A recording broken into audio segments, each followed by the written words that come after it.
Hey everybody, this is Al Johnson from the Al Johnson Show, and this is going to be yet another spoiler review for Spider-Man Brand New Day. And this is one I've been dying to talk about. And it is about, again, spoiler alert, it is about Stranger Things actress Sadie Sink revealed as MCU's Jean Grey. Now, you could call this the worst kept secret of the movie. You could call this a big surprise of the movie. Either way, this is a very, very big get for the MCU and the upcoming Mutant Saga and future X-Men projects. But first, if you guys want to be a part of the journey that is the Al Joshua Show, or you want to keep coming along this journey, make sure you all do the following. Make sure you like, comment, share, subscribe, and click the notification bell whenever new videos are released. Let's get into it. Now, if you have not read the rumor mill, if you haven't been chronically online throughout the process of this movie being made, and you saw Sadie Sink was cast, and there was no character name revealed as to who she was playing, and you didn't read articles or scoopers or leaks, you would/wouldn't have known about Sadie Sink playing Jean Grey. Now, to get this out of the way, was this the right move for a prominent mutant character, not just X-Men, a prominent mutant character? Was it the right move for a prominent mutant character to debut in an MCU project that is not the X-Men? I say yes, it was. And for those who say it was weird that it was done this way, remember this. Tom Holland's Spider-Man debuted 10 years ago in Captain America Civil War before Spider-Man Homecoming. In the same movie, we had Chadwick Boseman as T'Challa Black Panther 2 years before the first Black Panther movie. And also, we had, pardon me, basically, you had Jeremy Renner as Hawkeye make a small appearance in the first Thor movie before he was in the first Avengers movie, and Scarlett Johansson as Black Widow debuted in Iron Man 2 before the first Avengers movie. So it's not really uncommon of a prominent Marvel character debuting an MCU project before we see them either in a project starring them or their own project. It's not uncommon. Also, another thing to bring up. Was it wise to have Jean Grey be the antagonist, not the villain, the antagonist of the movie before she goes on a hero journey in X-Men projects? I would say yes, it was. Primarily because of the way the movie told the origin of MCU Jean Grey. The Jean Grey you guys are accustomed to, or I'm accustomed to, it wasn't going to work for this version in the Marvel Cinematic Universe. We have we had to lay the groundwork for the mutants in the Marvel Cinematic Universe. Because right now, at this point, the only confirmed mutants we had in the MCU before Jean Grey was Kamala Khan, Miss Marvel, Namor the Submariner, and Wolverine. And before people say, oh, we saw Wolverine in Deadpool and Wolverine. No, no, no, no, no, no, no. That Wolverine is from an alternate reality that's not the 20th Century Fox X-Men reality. That's a different reality. He's from a reality where he accidentally killed the X-Men and is dubbed the worst Wolverine. He ain't the same one, even though it's Hugh Jackman. If you guys did or didn't watch She-Hulk and you saw there was a newspaper article clipping thingy that said, man with giant claws gets into bar fight. That was hinting at Wolverine. So Wolverine exists in the Marvel Cinematic Universe. He's just not casted yet. Or she, however you want to look at it. Up until now, those were the only three prevalent mutants in the MCU. And maybe other than Wolverine, this one is right now the biggest one. Jean Grey.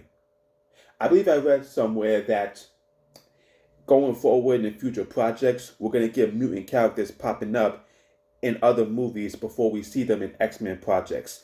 The next one up will probably be Storm in Black Panther 3, which I am so looking forward to.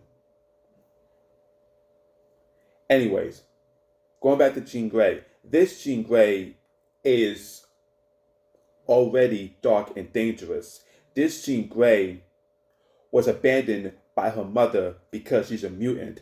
She had her sister to lean on to. And when her sister was captured by damage control and experimented on over and over and over until she was killed, we saw the effects of how powerful this Jean Grey is currently and what she'll inevitably be.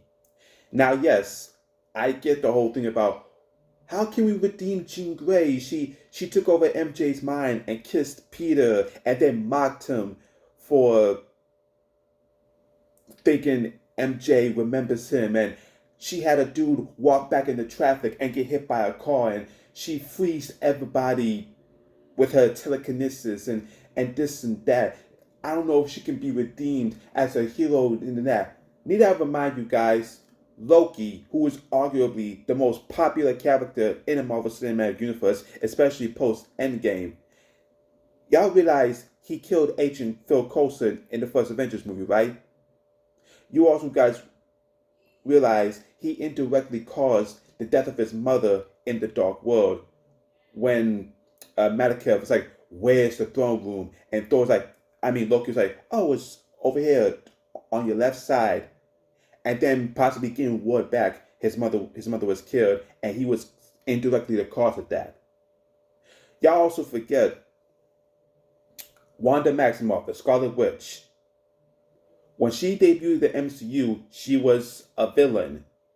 She got in Tony Stark's head, showed him vision of what Thanos was going to do. She got in Hulk's head. She, obviously in Multiverse of Madness, she did a lot of scary and dark things. But yet, every comment section on every Marvel page is always like, "Where's Wanda? Where's Wanda? Hopefully Wanda comes back. She needs to come back." And she's arguably the most popular female character. So for people saying like, "Oh, I don't know about Jean Grey. She started off as a bad guy before she goes in the hero," it's common. It is common. I'm not sweating it. So yes, I thought it was surprisingly a good thing to have her be the antagonist. Because realistically, the villain of Spider-Man Brand New Day was the Department of Damage Control and his boss, William Metzger. Taking repurposed weapons and technology. Taking weapons and technology of past events and repurposing them for their own deed, especially trying to do it to Jean and her sister. That's villain stuff. That's more dark than what Jean did. And plus, if y'all were in Jean Grey's shoes and you experienced what she experienced, and don't lie when I say this, y'all would do the same things she did. Not saying it's justifiable, but and also remember, in the MCU logic, she's still a teenager. She has not met Professor Charles Xavier, so she's not in the typical headspace we know Jean Grey would have been. Like, "Oh, Jean Grey wouldn't do that. She's a hero. She wouldn't do that." And plus, the acting performance by Sadie Sink in this movie, to me, and I hate saying this, to me, has already propelled her as my favorite Jean Grey. All love to Famke Janssen in the original franchise, and all due respect to Sophie Turner in the First Class movies. But they, through no fault of their own, were not capable of showcasing the power of Jean Grey and showing the acting range that they had. The acting Sadie Sink had in this movie, astounding. And to me, seeing the acting Sadie did in this movie already gave me full confidence and gave me great assurance that when the MCU does do Dark Phoenix with Sadie Sink at the helm, the acting is going to be top notch. And the storytelling will be top notch. More so than X-Men The Last Stand and X-Men Dark Phoenix. Again, not Famke or Sophie's fault, but Sadie Sink, already after one movie, to me, has me more confident in a future Dark Phoenix saga because of how great Sadie Sink played it. And especially at the end of the movie, when Spider-Man is trying to reach her and Jean is once again threatening, oh, I don't think I can get in your head, Peter. I'm powerful now than before when I tried to get in your head. Peter's like, go ahead and do it. And she saw in Peter's head the conversation Peter had with Aunt May after she found out he was Spider-Man. And it took Peter's spot when Aunt May is talking to Peter about how dangerous the world is. And even though you're powerful, people are going to do dark things. And I'm sorry, the line from Aunt May, here's what I want you to know. You're beautiful, and the people who love you, they love you because you're you, not because of how powerful you are. Never forget that. That is your deepest responsibility. Never forget that no matter how powerful you are. That nearly broke me in the theater. That nearly broke me in the theater. And you could tell Jean, abandoned by her mother, hasn't had that in a long time. So to get that from somebody that Peter knew was beautiful, and then when Peter stepped in and got nearly sniped by the Punisher to protect Jean, and was like, Jean, get out of here. They're gonna get you. You're gonna be okay. Get out of here. Don't worry about me. And Jean, who connected with Peter, after Pete, she's like, I have nobody. I have nobody. And Peter's like, you have me. And Jean, with her power, is able to help Peter continuously breathe while he's in the hospital until he woke up. And then goes off to wherever she's going off at the end of the movie. Again, Sadie Sink, performance-wise, she killed it in this movie. And I know she's going to do great things in the MCU going forward as Jean Grey, especially with the X-Men movie that's 2 years away.